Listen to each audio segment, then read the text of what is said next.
إن الحمد لله نحمده ونستعينه ونستغفره ونعوذ بالله من شرور أنفسنا ومن سيئات أعمالنا من يهده الله فلا مضل له ومن يضلل فلا هادي له وأشهد أن لا إله إلا الله وحده لا شريك له وأشهد أن محمدا عبده ورسوله أما بعد فإن خير الحديث كتاب الله وخير الهدي هدي محمد صلى الله عليه وعلى آله وسلم وشر الأمور محدثاتها وكل محدثة بدعة وكل بدعة ضلالة وكل ضلالة في النار. قال الله تبارك وتعالى كنتم خير أمة أخرجت للناس تأمرون بالمعروف وتنهون عن المنكر وتؤمنون بالله. قابل احترام صدر مجلس، موقر علماء کرام، طلبۃ العلم، ذمہ داران اور دیگر شرکائے مجلس، اللہ رب العالمین نے امت مسلمہ کا افتخار یہ بیان کیا ہے کہ ان کی زندگی کا مقصد اپنی ذاتی حاجات نہیں ہے بلکہ لوگوں کی ہدایت ہے۔ اپنی ذاتی ضرورتوں کی تکمیل یہ انسان کی اپنی ضرورت ہے، لیکن لوگوں کی ہدایت کے لیے اپنے قول و قلم سے اور اپنے ایمان اور اپنے عمل سے لوگوں کو دین کی طرف بلانا، بھلائی اور برائی میں فرق ان کو سمجھانا، یہ اس امت مسلمہ کی ذمہ داری ہے۔ اللہ تعالیٰ نے فرمایا کنتم خیر امۃ اخرجت للناس، تم بہترین امت ہو، تمہیں لوگوں کے لیے نکالا گیا ہے، چن کر الگ کیا گیا ہے۔ تأمرون بالمعروف، تم لوگوں کو بھلائی کی تاکید کرتے ہو، وتنہون عن المنکر، اور برائیوں سے روکتے ہو، وتؤمنون باللہ، اور اللہ پر ایمان رکھتے ہو۔ یہ اس امت کا شرف بھی ہے اور ذمہ داری بھی، اور شرف حاصل ہوتا ہے ذمہ داری کے پورا کرنے سے۔ اس ذمہ داری کے پورا کرنے میں امت مسلمہ کا اعتقاد اور اعتماد، امت مسلمہ کا توکل اللہ رب العالمین پر ہے۔ اسباب کی قلت اس ذمہ داری کے پورا کرنے میں مانع ثابت ہو، اللہ رب العالمین نے اس اعتبار سے نصیحت کی، کہا وَتُؤْمِنُونَ بِاللَّهِ، کہ ان کا ایمان اللہ پر ہے، تمہارا ایمان اللہ پر ہے۔ اللہ تعالیٰ نے قرآن کریم میں نبی اکرم صلی اللہ علیہ وسلم سے خطاب کرتے ہوئے بھی اسی طرف اشارہ کیا ہے، یا ایھا الرسول بلغ ما انزل الیک من ربک وان لم تفعل فما بلغت رسالتہ واللہ یعصمک من الناس۔ اے رسول، آپ کے رب کی جانب سے جو آپ کے پاس نازل ہوا ہے آپ اسے پہنچا دیجیے، اگر آپ نے ایسا نہیں کیا تو آپ نے رسالت کا حق ادا نہیں کیا، ذمہ داری پوری نہیں کی۔ واللہ یعصمک من الناس، اور اللہ تعالیٰ آپ کو لوگوں سے بچائے گا۔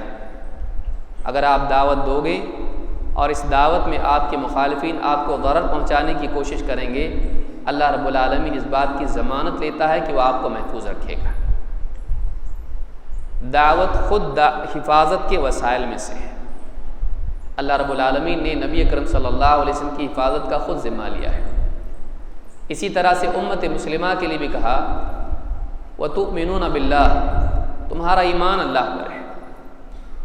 اللہ پر ایمان انسان کو توکل والا بناتا ہے، لہٰذا ایک داعی جو اللہ کے دین کا اور دین کے علم کا حامل ہے، وہ اسباب پر اعتماد نہیں کرتا ہے، وہ اللہ پر اعتماد کرتا ہے۔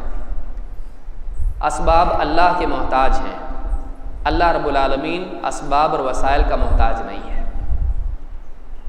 موسیٰ علیہ السلام کو اللہ رب العالمین نے ذمہ داری دی تو انہوں نے اللہ رب العالمین سے صلاحیتیں اور فرد مانگا جو تعاون کے لیے ضروری تھے۔ قال رب اشرح لی صدری ویسر لی امری واحلل عقدۃ من لسانی یفقہوا قولی وَاجْعَلْ لِي وَزِيرًا مِّنْ أَهْلِ هَارُونَ أَخِي،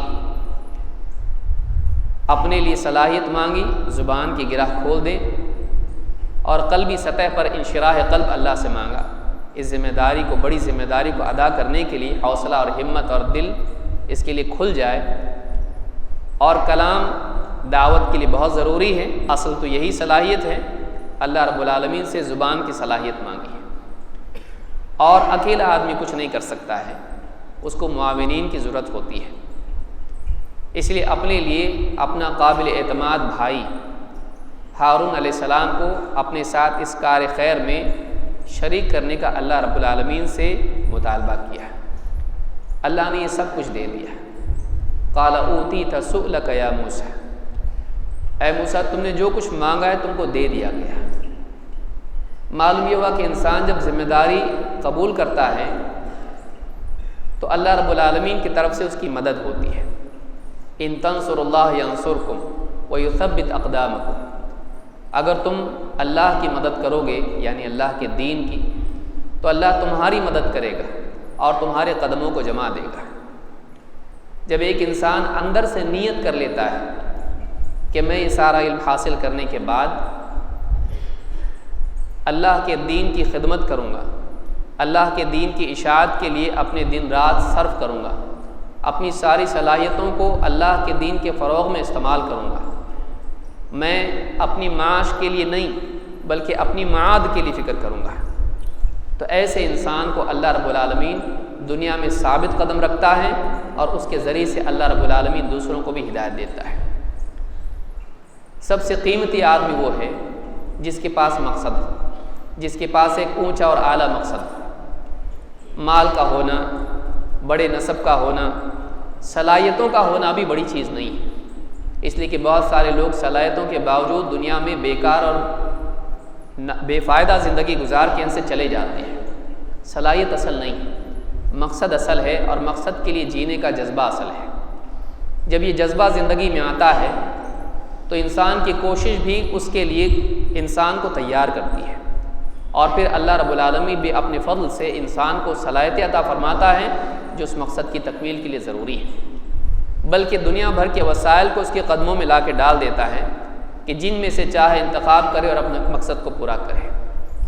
نبی کریم صلی اللہ علیہ وسلم جب دعوت کے لیے کھڑے ہوئے، یا ایھا المدثر قم فانذر، جب اللہ کی طرف سے آپ کو حکم دیا گیا تو اللہ کے نبی صلی اللہ علیہ وسلم کے پاس کوئی ٹیکنالوجی نہیں تھی، آپ کے پاس کوئی فوج نہیں تھی، آپ کے پاس حتیٰ کہ آپ پڑھے لکھے بھی نہیں تھے، لیکن آپ دیکھیں گے کہ آج اس دور میں اس زمانے سے اتنے دور ہونے کے باوجود اور اس ملک سے اتنے دور ہونے کے باوجود بھی آج ہم قال اللہ قال رسول اللہ کا درس یہاں پر دے رہے ہیں۔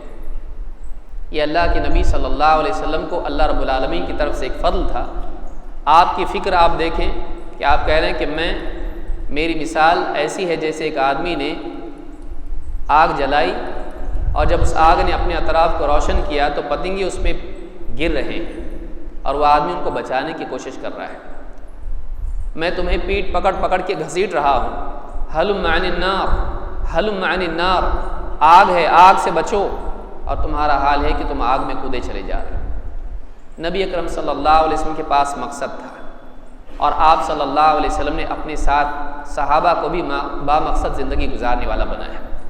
یہی وجہ ہے کہ اللہ رب العالمین نے کم اسباب کے باوجود ان کو غالب کیا، چاہے وہ بدر کا معاملہ ہو، چاہے یہود و نصارہ کے مقابلے میں علمی جنگ کا معاملہ ہو، یا کفار اور مشرکین کے مقابلے میں جنگ کا معاملہ ہو، اللہ نے ہر میدان میں آپ کو غالب کیا ہے۔ غلبہ وسائل سے نہیں آتا ہے، غلبہ جو ہے اللہ کی طرف سے عطا کیا جاتا ہے۔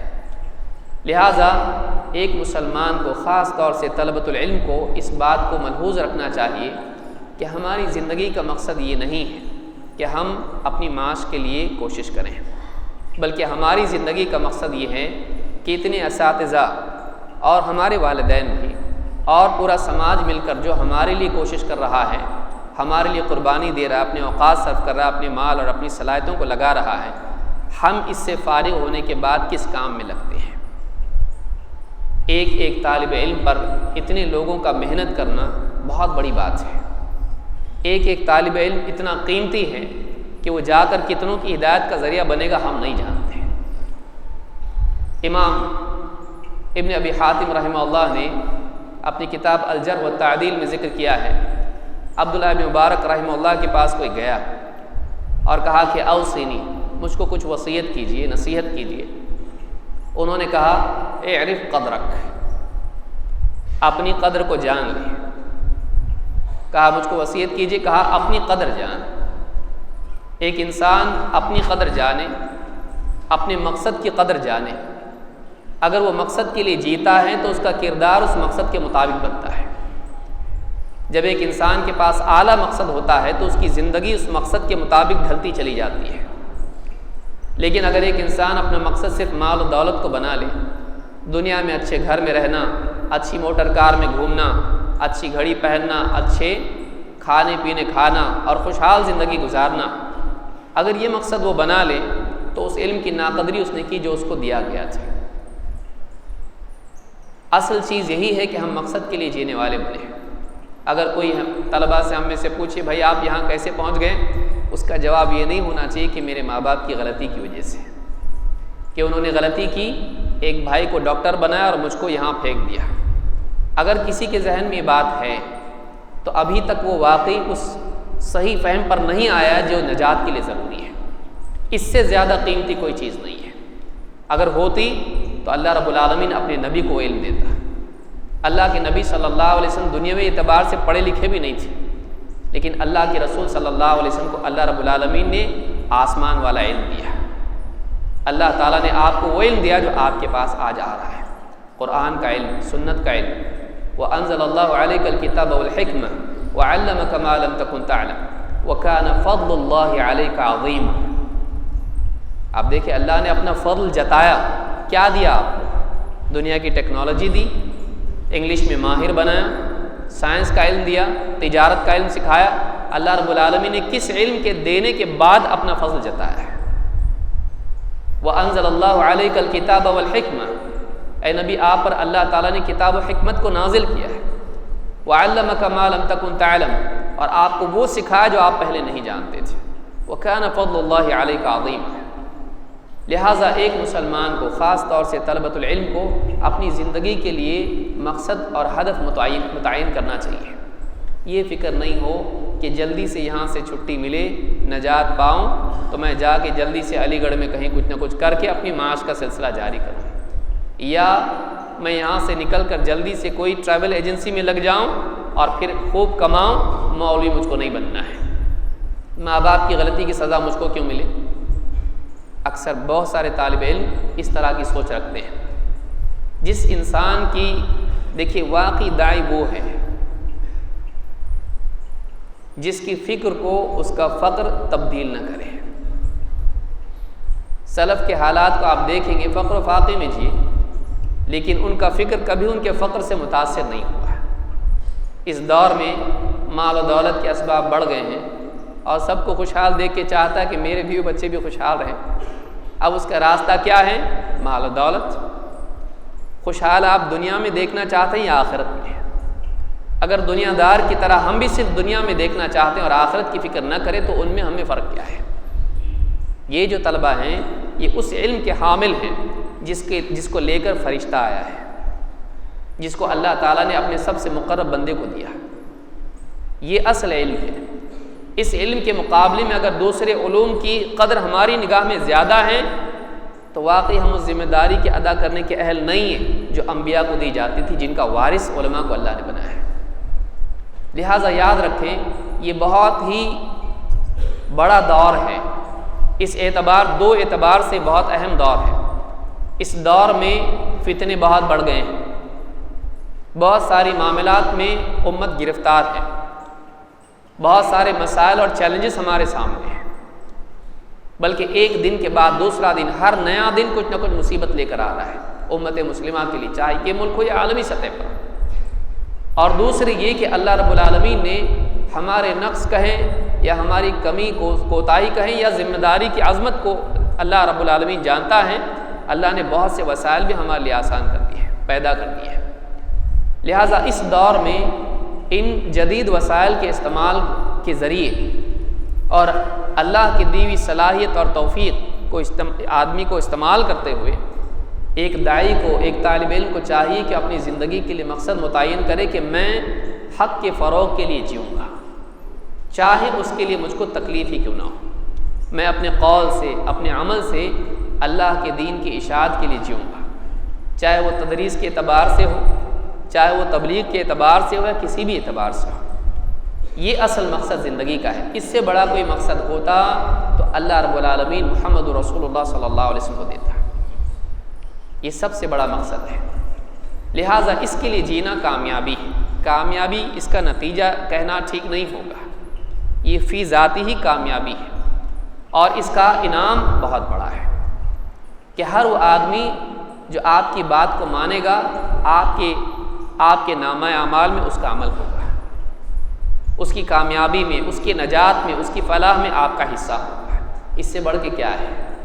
اس دن جب سب لوگ برہنہ ہوں گے، پہننے کے لیے لباس نہیں ہوگا، اس دن جب لوگوں سے حساب لیا جائے گا اور نامہ اعمال لوگوں کے ہاتھ میں دیے جائیں گے، ایک آدمی کے نامہ اعمال میں ہزاروں لوگوں کی نیکیاں ہوں، کتنی بڑی بات ہے، اس سے زیادہ کیا بڑی کامیابی ہو سکتی ہے۔ لہٰذا پہلی چیز یاد رکھیں کہ کبھی بھی دنیا داروں کو دنیوی اعتبار سے ایجوکیشن میں، ٹیکنالوجی میں یا دنیوی ترقی میں آگے جانے والوں کو کبھی بھی دین کا طالب علم حسرت کی نگاہ سے نہ دیکھیں۔ اس نے اس علم کی ناقدری کی جو اللہ نے اس کو دیا ہے، یہ اس سے بڑھ کر ہے۔ هو خیر مما یجمعون، اللہ تعالیٰ نے قرآن کے علم کے بارے میں کہا لوگ جس کو جمع کر رہے ہیں اس سے بہتر ہے یہ اللہ کی بات۔ ومن اصدق من اللہ قیلا، اللہ سے بڑھ کے سچی بات کس کی ہو سکتی ہے؟ لہٰذا ہمیشہ یاد رکھیں یہ اصل مقصد ہے۔ یہ لوگ سب سے قیمتی لوگ ہیں جو اللہ کے دین کا علم حاصل کریں اور دنیا کے لیے دعوت کی فکر کریں، لوگوں تک دین پہنچانے کی فکر کریں۔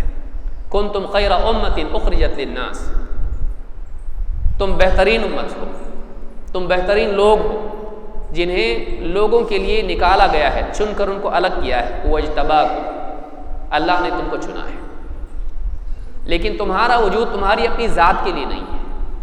میں کھا پی کے خوش رہوں، اچھا کماؤں، اچھا میرا گھر رہے، اپنی ذات کے لیے نہیں۔ اخرجت للناس، تم لوگوں کے لیے چنے گئے ہو، تمہاری زندگی کا مقصد سارے عالم کی ہدایت ہے، لوگوں کو نفع تم پہنچاتے ہو۔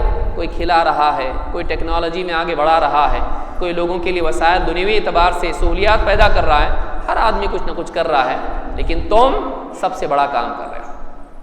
تأمرون بالمعروف وتنہون عن المنکر، لوگوں کو معلوم نہیں ہے کہ معروف کیا اور منکر کیا ہے، خیر کیا ہے اور شر کیا ہے، انسان اپنی عقل سے معلوم نہیں کر سکتا ہے۔ لہٰذا تجربات کر کر کے لوگ نتیجے پر پہنچ رہے ہیں کہ جس کو ہم نے اچھا سمجھا وہ برا نکلا، جس کو ہم برا سمجھتے تھے وہ اچھا ہے۔ یہ امت پہلے سے جانتی ہے کہ واقعی خیر کس میں ہے اور شر کس میں ہے۔ اسی لیے آپ دیکھیں گے کہ ملکوں کے قوانین بدل رہے ہیں۔ کوئی ملک ہتھیار، اب جا کے احساس ہو رہا ہے نہیں، ہم سوچیں گے ہتھیار کا قانون بدلیں گے۔ کیوں؟ پہلے معلوم نہیں تھا یہ مصیبت آ سکتی ہے، اب معلوم پڑ گیا کہ یہ مصیبت ہے۔ انسان قانون بناتا ہے اور بعد میں جا کے اس کے تجربات بتاتے ہیں کہ ہم نے جس کو صحیح سمجھا واقعی صحیح نہیں تھا، یا وہ پورا سچ نہیں تھا۔ تجربات، اس امت کو تجربات کی ضرورت نہیں ہے۔ اس امت کو علم دینے والا وہ ہے جو ماضی، حال اور مستقبل، ظاہر اور باطن سب کو جانتا ہے، جو حال کو بھی جانتا ہے اور معال کو بھی جانتا ہے۔ اس اللہ نے یہ دین دیا ہے۔ ہم کو تحقیق کر کے نتیجے پہ پہنچنے اور تجربات سے سیکھنے کی ضرورت نہیں ہے، وہ اضافی چیز ہے۔ اصل علم ہمارے پاس ہے خیر و شر کا، یہ علم عام کرنا اس امت کی ذمہ داری ہے۔ اب ہم کو یہ سوچنا ہے کہ لوگوں کو کیسے بتائیں۔ یہ بھوکے کو کھانا کھلانے سے زیادہ بڑی چیز ہے کہ اس کو زندگی کا مقصد معلوم ہو، اس مقصد کو اپنی منزل تک پہنچنے کے لیے راستہ کون سا ہے اس کو معلوم ہو، زندگی گزارنے کا بہترین صحیح طریقہ کیا ہے معلوم ہو۔ کتنے لوگ بڑھاپے کو پہنچنے کے بعد جب اولاد ان کو بوڑھا گھر میں ڈالتی تب سوچتے میں نے کیا کیا اپنی زندگی میں۔ ان کے پاس افسوس اور حسرت کے سوا کچھ نہیں ہوتا ہے۔ مغربی زندگی کو آپ دیکھیے، اولاد کرسمس کو ملنے آ رہی ہے، نیو ایئر کو ملنے آ رہی ہے، سال میں ایک بار ملتی ہے، کوئی کسی کا نہیں ہے۔ وہ لوگ وہاں سے چھوڑ کے ہمارے ملکوں میں آ رہے ہیں، الگ الگ رنگ کے کپڑے گیروے پہن کے کہاں کہاں جا رہے ہیں، آپ سوچیے۔ ان کو سکون نہیں مل رہا ہے۔ ان کی ساری جدید تعلیم ان کو ایک سب سے اہم چیز نہیں دے رہی جو دل کا سکون ہے۔ نیند کے لیے بہترین بستر ہے لیکن نیند نہیں ہے۔ آرام اور سکون میں فرق ہے نا. آرام کی چیزیں ان کے پاس ہیں، سکون نہیں ہے. الا بذکر اللہ تطمئن القلوب، اللہ کی یاد ہی میں دلوں کا سکون اور اطمینان ہے. آپ کے پاس وہ چیز ہے. صاد والقرآن ذی الذکر ان هو الا ذکر للعالمین. یہ قرآن جو انسان کے ذہن کے اور اس کے جذبات کی تسکین کا ذریعہ ہے، جو اس کے سوالات کا جواب دیتا ہے جو سائنس بھی نہیں دیتا ہے، جو اس کے تجربات بھی اس کو وہاں تک پہنچا نہیں سکتے ہیں، اس کو بھٹکنے کے بعد جو ملنے والا ہے قرآن پہلے سے دیتا ہے. چاہے کائنات کے معاملات ہوں یا اس کے اپنی زندگی کے معاملات ہوں، اس کو اللہ رب العالمین کا تعارف کراتا ہے، اس کی زندگی کا مقصد دیتا ہے، زندگی گزارنے کا صحیح طریقہ دیتا ہے، اس کے مسائل کا صحیح حل اس کو دیتا ہے. یہ علم ہمارے پاس ہے، اس علم کو ہم سنبھال کے رہیں. یہ بہت ہی افسوس کی چیز ہوگی کہ لوگ گمراہی میں مر رہے ہیں اور اس علم کے ساتھ ہم اپنی معاش میں لگے ہیں. ہم اپنی زندگی کے بارے میں سوچ رہے ہیں جبکہ ہم کو سارے عالم کے بارے میں سوچنا چاہیے. کم سے کم اپنے دائرے میں جتنے لوگ ہیں جہاں تک ہماری پہنچے ان کے بارے میں. اور آج ہمارا دائرہ کوئی ہے؟ آج ہمارا کوئی دائرہ نہیں ہے. آج دنیا کے ایک کونے میں بیٹھ کے ایک آدمی دنیا کے دوسرے سرے پر ساری دنیا میں موجود لوگوں سے اتصال کر سکتا ہے، ان تک حق بات کو پہنچا سکتا ہے. آج ہمارے پاس عذر بھی باقی نہیں ہے کہ ہم نہیں پہنچ سکتے ہیں. پہنچانے کے وسائل اللہ نے ہمارے لیے پیدا کر دی ہے. ان وسائل کو استعمال کرنا اور وہ خدمت جو واقعی انسان کو قیمتی بناتی ہے اور اللہ کے ہاں جواب دے اور اس جواب دہی سے برات اور اس کی حفاظت کرتی ہے، اس کو پکڑ سے بچاتی ہے، اس ذمہ داری کو ادا کرنا ہے. اساتذہ آپ کو پڑھا کے باہر کیوں بھیج رہے ہیں؟ آپ جا کے باہر اپنی معاش میں لگے نہیں. بڑی بڑی تنخواہوں کے جو ہے مواقع چھوڑ کے یہاں اور یہاں ہندوستان میں رہ رہے ہیں، ان کے لیے مواقع بھی ہیں، لیکن یہاں رہ کر اور اتنی مدارس کی جو انتظامات ہیں اتنی مشکل سے چلا رہے ہیں. اگر کوئی آدمی بیٹھے ذمہ داروں کے ساتھ تو معلوم ہوگا کہ واقعی مدرسہ چلانا کتنا بڑا کام ہے، کتنی ذمہ داری کا کام ہے، کتنی مشکلات اس میں ہیں. کس کے لیے کر رہے ہیں؟ یہ آپ کے لیے کر رہے ہیں. لیکن آپ کے لیے کیوں کر رہے ہیں؟ آپ یہاں سے رہیں اور یہاں کی شکایت کر کے جائیں؟ نہیں. اس لیے کہ یہاں سے آپ وہ علم لیں جو کہیں اور آپ کو نہیں ملے گا، کالجوں میں نہیں ملے گا، دنیا کے دوسرے شعبوں میں آپ کو نہیں ملے گا. یہ علم لے کر آپ جائیں اور لوگوں کی ہدایت کا ذریعہ بنیں. آج کتنے سارے فتنے ہیں، ان سارے فتنوں کے لیے طلبۃ العلم کو مستعد ہونا ضروری ہے. یاد رکھیں، اپنی زندگی کا مقصد متعین کریں. میرا مقصد میری زندگی کا یہ ہے، میری زندگی کا یہ مقصد ہے، اس مقصد کے مطابق مجھ کو جینا ہے، چاہے میں دنیا کے کسی بھی کونے میں رہوں. اور جو وسائل اللہ نے دیے ہیں ان وسائل کو استعمال کر کے میں دین کی دعوت کا کام کروں گا. اللہ رب العالمین اس کے ہم سب کو توفیق عطا فرمائے. اللہ رب العالمین نے توحید کا گواہ علماء کو بنایا ہے. شہد اللہ انہ لا الہ الا ہوا والملائکۃ واولو العلم. اللہ گواہ ہے اس بات کا کہ اللہ کے سوا کوئی عبادت کے لائق نہیں، اور فرشتے بھی اور علم والے بھی. اللہ تعالیٰ نے اپنی اور فرشتوں کے ساتھ میں علم والوں کو توحید کا گواہ بنایا ہے. یہ گواہی دیں گے دنیا میں لوگوں کے سامنے توحید کی، اور شرک سے ان کو بچائیں گے. اس لیے کہ شرک سے بچانے کے لیے علم ضروری ہے. اسی لیے اللہ نے اپنے نبی سے کہا فَاعْلَمْ أَنَّهُ لَا إِلَهَ إِلَّا اللَّهُ. اے نبی آپ جان لو کہ اللہ کے سوا کوئی عبادت کے لائق نہیں ہے. توحید کا علم شرک کے مٹانے کے لیے ضروری ہے. علم والے ہی یہ کام کر سکتے ہیں. کوئی زخمی ہے اس کو کوئی ڈاکٹر اچھا کر سکتا ہے، لیکن کوئی شرک میں مبتلا ہے جب تک کہ اس کے فکر کی اصلاح نہ کی جائے شرک کے مظاہر ختم نہیں ہو سکتے. لہٰذا دلائل کے ساتھ میں لوگوں کو شرک کے خلاف وضاحت کرنا اور توحید سمجھانا یہ علم والوں کا کام ہے، کوئی اور نہیں کر سکتا ہے. اللہ تعالیٰ نے علم والوں کو اپنے لیے اپنی توحید کا گواہ بنایا زمین میں. یہ علماء کا شرف ہے. اسی طرح سے آپ دیکھیں نبی اکرم صلی اللہ علیہ وسلم کا اصل معجزہ وحی. اللہ کے رسول صلی اللہ علیہ وسلم نے فرمایا ما من الانبیاء نبی الا اعطی ما مثلہ آمن علیہ البشر.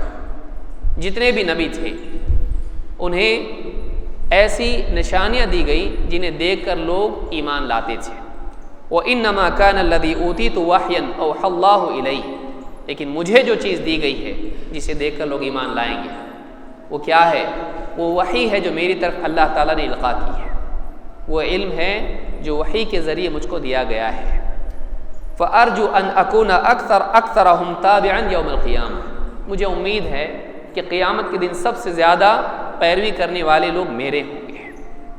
آپ دیکھیں پچھلی امتوں میں معجزات انبیاء کو دیے جاتے تھے، معجزات انبیاء کے ساتھ جاتے تھے۔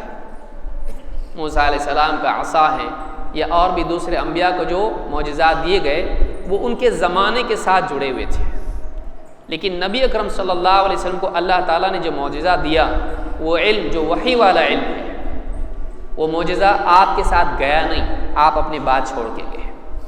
آپ نے فرمایا ترکت فیکم شیئین لن تضلوا بعدہما کتاب اللہ و سنتی، میں اپنے بعد دو چیزیں چھوڑے جا رہا ہوں، اگر ان دو چیزوں کو تم تھامے رہو تو اس کے بعد تم کبھی گمراہ نہیں ہوگے۔ وہ اللہ کی کتاب ہیں اور میری سنت ہے۔ جو علم اللہ نے دیا آپ کو، وَأَنزَلَ اللَّهُ عَلَيْكَ الْكِتَابَ وَالْحِكْمَةَ، جو کتاب و حکمت کا علم اللہ نے آپ کو دیا، آپ نے اپنے بات پیچھے چھوڑا۔ یہ جو وحی والا علم ہے یہ لوگوں کے ایمان کا ذریعہ ہے۔ اسی لیے آپ نے کیا فرمایا کہ میں ہر نبی کو کچھ معجزہ دیا جاتا تھا جس کو دیکھ کے لوگ ایمان لاتے تھے، مجھے جو معجزہ دیا گیا ہے وہ علم ہے، وہ وحی ہے، اسی لیے میرے بعد بھی وہ باقی رہے گا۔ لہٰذا میں امید رکھتا ہوں کہ قیامت کے دن میری ماننے والے، میری پیروی کرنے والے زیادہ ہوں گے۔ کیوں؟ اس لیے کہ یہ امت آپ کے بعد اس ذمہ داری کو ادا کریں گی، اس علم کو لوگوں تک پہنچائے گی۔ اس امت کی ذمہ داری ہے کہ اس علم کو لوگوں تک پہنچائے۔ یہ حدیث بخاری اور مسلم میں موجود ہے۔ اسی طرح سے اللہ رب العالمین نے، جیسے جہاد کا مسئلہ کئی بار اس پر گفتگو ہوئی، اللہ رب العالمین نے قرآن کے ساتھ جہاد کرنے کو بڑا جہاد قرار دیا ہے۔ یہ دور خصوصاً علمی جہاد کا ہے، اسلام کے خلاف افکار کا جہاد آپ دیکھیں کتنا بڑا ہے۔ میڈیا خود ایک طاقت بن گئی کہ حکومتوں کو ہلانے کا ذریعہ بن گئی ہے۔ غور کریں کتنی حکومتوں کے ٹوٹنے کا ذریعہ فیس بک اور میڈیا بنا ہے، کتنے فتنے فساد اس کے ذریعے سے پھیل رہے ہیں۔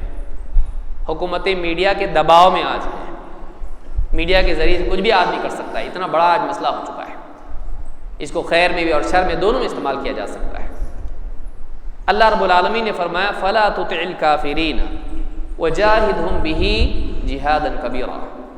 سورۃ الفرقان میں اللہ نے فرمایا کہ اے نبی آپ ان کافروں کی بات میں مت آنا، ان سے دبنا مت، ان کی باتوں میں مت آنا، ان کی مت ماننا۔ وَجَاهِدْهُمْ بِهِ جِهَادًا كَبِيرًا، اور آپ ان سے جہاد کریں اس کے ذریعے، بڑا جہاد اس کے ذریعے، علماء نے کہا قرآن کے ذریعے۔ معلوم ہوا کہ جہاد علمی بھی ہوتا ہے، بلکہ ابن قیم رحمۃ اللہ علیہ نے اپنی کتاب مفتاح دار السعادہ میں فرمایا الجہاد بالحجۃ والبیان وہذا جہاد الخاصۃ من اتباع الرسل وهو جہاد الائمہ وهو افضل الجہادین۔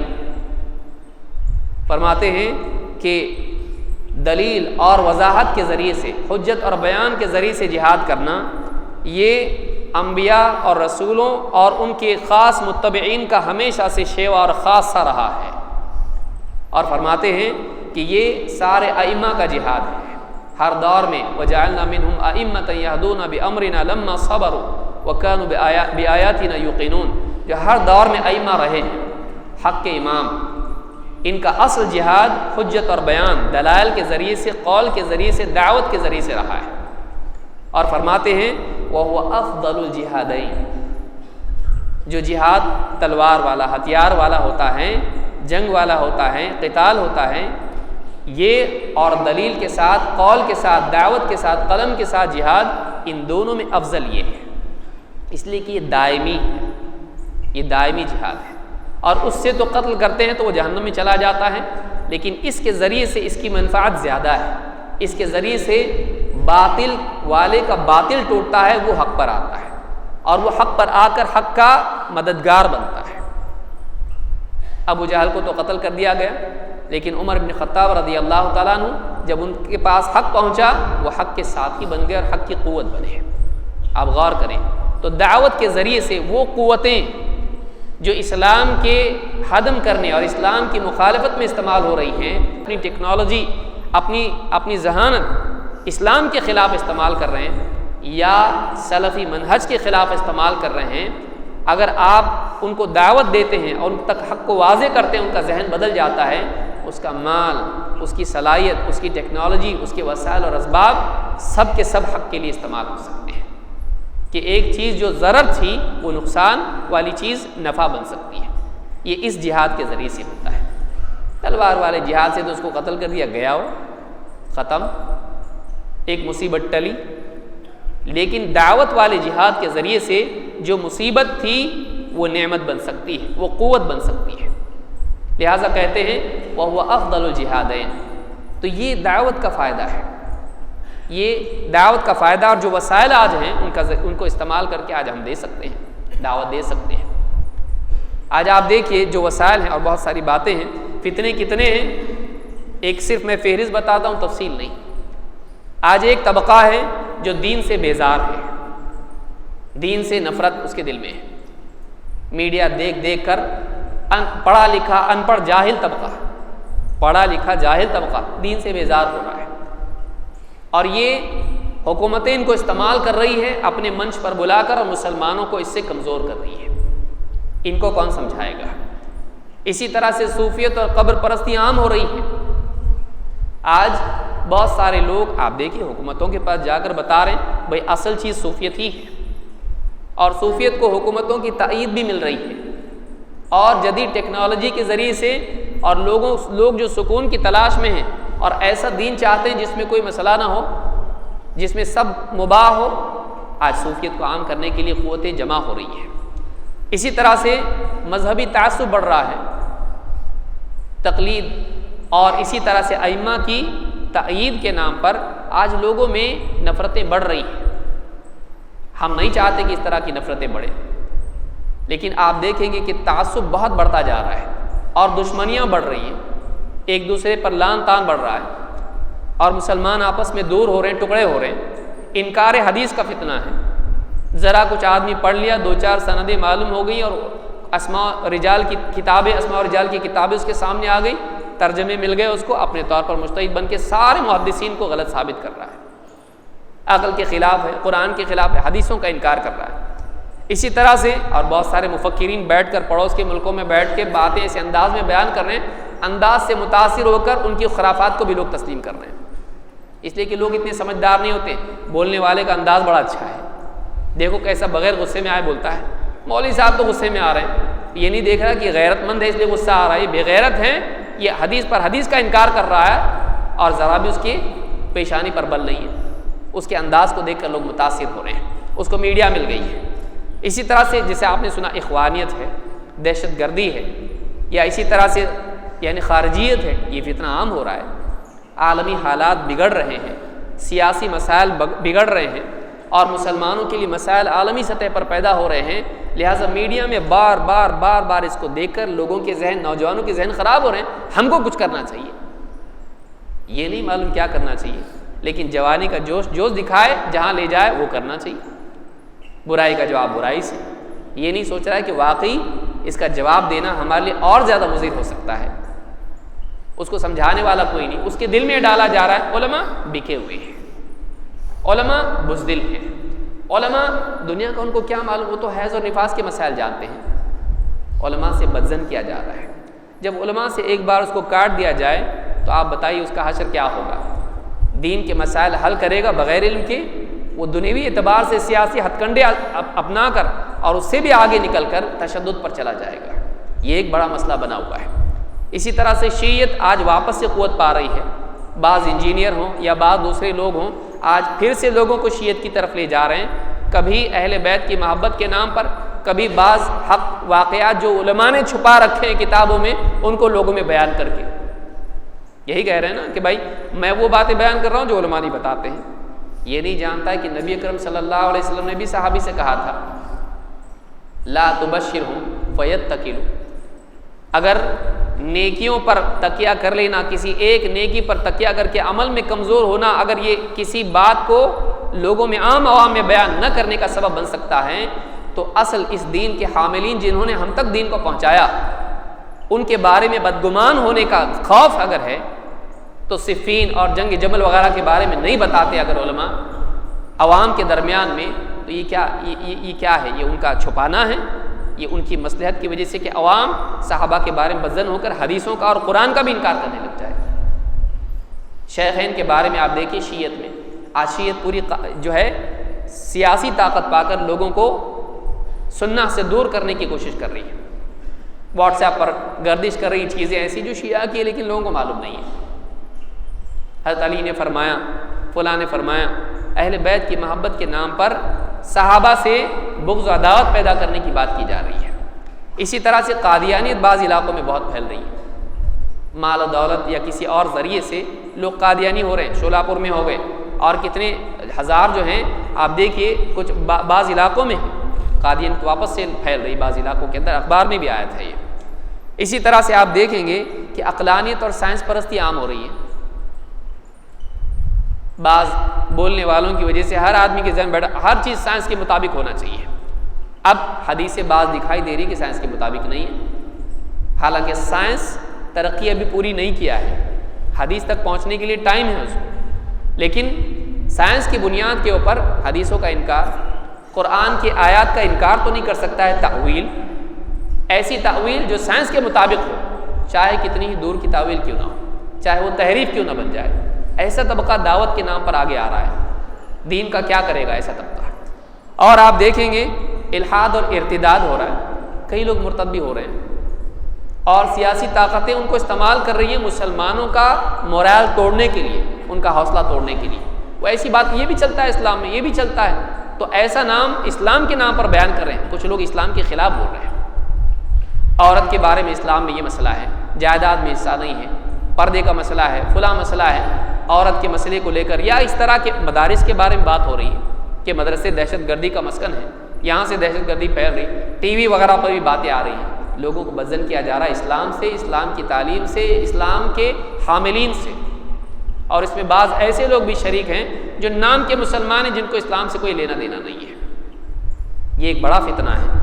اسی طرح سے آپ دیکھیں بعض لوگ اسلام کی تجدید کرنے کا مشن لے کر اٹھ رہے ہیں، اسلام میں دور کے ساتھ اسلام کو چلنا چاہیے، فلم سٹار کو بلا لیا اور بٹھا دیا، اینکر نے اس کے ساتھ بات کر لی، علماء کو چپ بٹھا دیا کونے میں، اور وہ بول رہا ہے دیکھو بھائی اسلام دور جدید کے ساتھ چلنا چاہیے، اسلام کو بھی سب بدل رہا ہے، اسلام کو بھی بدلنا چاہیے، عورتوں کے قانون اسلام کے بدلنے چاہیے، فلاں مسئلے بدلنا چاہیے، یہ مسئلہ بدلنا چاہیے، کچھ چیزیں حلال بھی کرنی چاہیے، حرام نہیں رہنی چاہیے، میوزک بھی حلال ہونا چاہیے، اور آپس کے نکاح بھی، اور اس کو نکاح بھی کرنا کتنا صحیح ہے کہ مسلمان اور غیر مسلم کے نکاح عام ہو رہے ہیں۔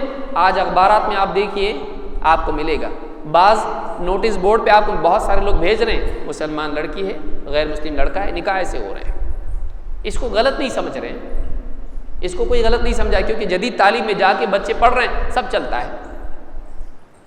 میں مسلمان ہوں، میرا شوہر فلاں ہے، کرسچن ہے یا فلاں ہے، اور بچوں کا کیا حال ہے، بچوں کو ان کے حال پر چھوڑیں گے، جس کو چاہے چنیں۔ یہ ذہن بن رہا ہے لوگوں کا کالج کی تعلیم کے ذریعے سے، آزادی، آزاد مزاجی، اپنے دل کا اسلام۔ اور ہم کیا کر رہے ہیں، ہم کو کیا کرنا ہے؟ ہم سوچ رہے ہیں یہاں سے فراغت کے بعد مجھ کو جانا ہے علی گڑھ یا JNU میں جاؤں گا۔ میں سب کے بارے میں نہیں کہہ رہا ہوں، بہت ہی معذرت کے ساتھ، لیکن بعض لوگوں کا ذہن یہ ہوتا بھی ہے۔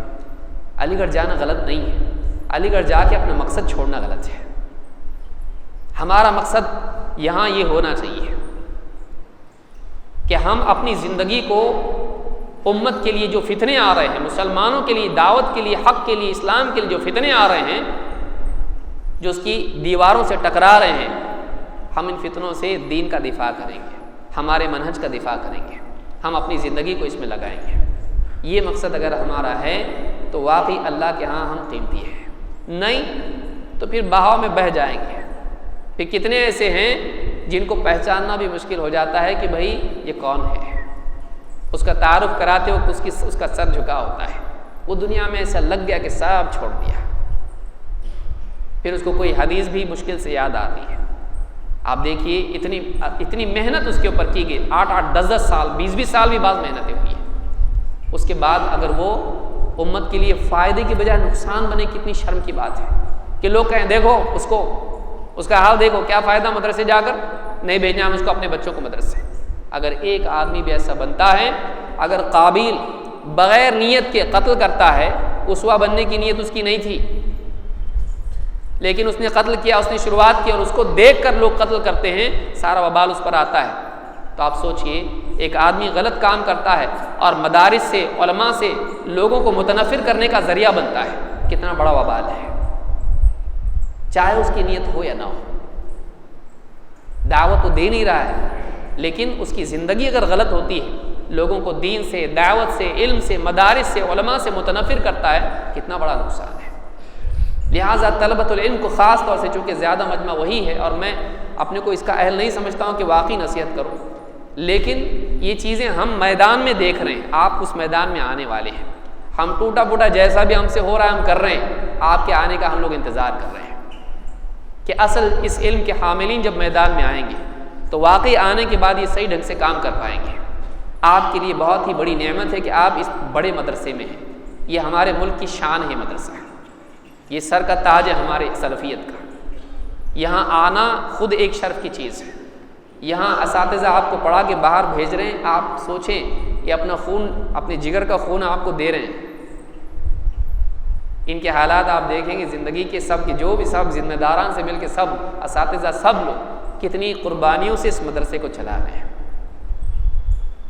آپ کو چاہیے کہ آپ اس کی قدر کریں۔ اللہ رب العالمین ہم سب کو اس کی قدر کرنے کی توفیق عطا فرمائے اور تعاون کی بھی توفیق عطا فرمائے۔ لہٰذا میں ٹیکنالوجی آپ سبھی جان رہے ہیں، آج تو کوئی بتانے کی ضرورت نہیں کہ کیا ٹیکنالوجی اویلیبل ہے، لیکن یہ احساس اگر ہوگا تو ٹیکنالوجی خود ہی ڈھونڈ لے گا آدمی۔ اگر احساس نہیں ہوگا تو سر پہ ٹیکنالوجی ہوگی، ہاتھ میں ہوگی، لیکن کام کچھ نہیں کرے گا۔ کسی آدمی کو اگر منزل پر پہنچنے کا شدت سے احساس ہو تو اگر اس کو گاڑی نہیں ملے گی پیدل جائے گا، لیکن اگر جانا ہی نہیں ہو تو گاڑی آ کے کھڑی رہے گی اور سامنے سے چلی جائے گی، آدمی بیٹھا رہے گا۔ اگر پہنچنے کی دل میں تڑپ اور طلب ہو تو آدمی وسائل کی قلت کے باوجود پہنچنے کی کوشش کرتا ہے۔ لہٰذا آج جو وسائل اللہ نے پیدا کیے ہیں دعوت کے لیے، یہ ہمارے لیے بہت بڑا موقع ہے۔ آپ جتنا چاہیں ان وسائل کو استعمال کریں، علم کے حاصل کرنے کے لیے، علم کی حفاظت کے لیے، علم کی اشاعت کے لیے۔ تینوں مرحلے ہیں، اسی لیے اللہ کے نبی صلی اللہ علیہ وسلم نے فرمایا نضر اللہ امرأ سمع منا حدیثا فحفظہ حتی یبلغہ غیرہ۔ اللہ تعالیٰ سرسبز و شاداب رکھے، تر و تازہ رکھے اس شخص کو جو ہم سے حدیث سنے، اسے محفوظ رکھے یہاں تک کہ دوسروں تک پہنچا دے۔ تو سماعت، حفاظت اور اشاعت، یہ تینوں جو مرحلے ہیں، ان تینوں میں آپ ٹیکنالوجی کو استعمال کر سکتے ہیں۔ آج دنیا میں جتنے علماء ہیں آپ لائیو ان کے دروس سن سکتے ہیں۔ آپ کے پاس جو علم ہے آپ اس کو اگلی نسل کے لیے محفوظ کر سکتے ہیں، اور آپ کے پاس جو علم ہے آپ اس کو لوگوں تک، دنیا کے کونے کونے تک عام کر سکتے ہیں۔ اتنے وسائل آج ہیں، لیکن اگر واقعی کام کرنے کا جذبہ ہے اور آدمی کرتا ہے تبھی جا کے ہوگا۔ جب تک کہ کھیتی باڑی کرے گا نہیں، کھیتی اگے گی نہیں، اس کا سارا علم آدمی کے پاس ہے، بیجی زمین میں نہیں بوئے گا تو کیا اگے گا؟ کانٹے۔ صبح ہی آپ نے سنا، اگر کوشش کرے گا نتائج آئیں گے۔ صرف علم کا حاصل کرنا کافی نہیں ہے، اس علم کی قدر کرنا اور اس کے تقاضوں پر عمل کرنا ضروری ہے۔ آج دعوتی تقاضے بہت بڑھ گئے ہیں۔ اللہ رب العالمین اس کے سمجھنے کی ہم سب کو توفیق عطا فرمائے۔ علماء آپ کے پاس ہیں، تفصیلی بات آپ ان سے سن سکتے ہیں۔ یہ کچھ دل کی باتیں تھیں جو میں نے آپ کے سامنے رکھی۔ اللہ رب العالمین واقعی ہم سب کو دین کی خدمت کرنے کی توفیق عطا فرمائے، چاہے وہ تعلیمی میدان ہو، دعوت و تبلیغ کا میدان ہو، نشر و اشاعت ہو، کتاب کے ذریعے، قلم کے ذریعے سے، قول کے ذریعے سے، یا جس ذریعے سے بھی ہو۔ یہ ہم میں سے ہر طالب علم اس بات کی کوشش کرے کہ میں اپنی زندگی کو دین کے فروغ میں، دعوت کے لیے استعمال کروں گا، اس کو لگا دوں گا، چاہے میرے پاس میری تنخواہ کم ہو، چاہے میرے بچے وہ کپڑے نہ پہن سکیں جو میرے بڑے بھائی یا چھوٹے بھائی کے پہنتے ہیں، چاہے میری بیوی کم میں گزارا کرے، اس کے پاس وہ زیورات نہ ہوں جو ہمارے خاندان میں پہنے جاتے ہیں۔ یہ کوئی چیز ہے جس کے لیے آدمی اپنی زندگی کو لگائے۔ کیا ہمارے کفن میں یہ چیزیں آنے والی ہیں؟ ان میں سے کوئی بھی چیز نہیں آئے گی۔ آدمی کا عمل اس کے ساتھ آئے گا، اور قیامت کے دن نام اعمال میں وہ نیکیاں آئیں گی جو اس کے تعلیم اور اس کی دعوت کے ذریعے سے اس کو ملی ہے۔ اصل چیز یہ ہے، جیسے تیسے یہاں سے نکل جانا ہے، آخرت میں جا کے جو بھی آرام، لذت، جو بھی مزہ ہے وہاں ہے۔ وَفِي ذَلِكَ فَلْيَتَنَافَسِ الْمُتَنَافِسُونَ۔ ان چیزوں میں تنافس نہیں ہے، یہ گھٹیا چیزیں ہیں۔ اگر یہ اس کی قیمت مچھر کے پر کے برابر بھی ہوتی ہے اللہ کے نزدیک، اللہ تعالیٰ کافر کو اس میں سے ایک گھونٹ پانی پینے نہیں دیتا ہے۔ یہ مری ہوئی مردار بکری، سڑی ہوئی بکری کی طرح ہی ہے، اس کے پیچھے ہم دوڑیں، اپنی قدر کو کم کرنا ہے۔ ہاں اپنی بقدر حاجت اس کے لیے کوشش کریں، لیکن مقصد ہمیشہ دعوت کو رکھیں۔ اللہ رب العالمین ہم سب کو اس کی توفیق عطا فرمائے۔ اقول ھذا واستغفر اللہ لی ولکم۔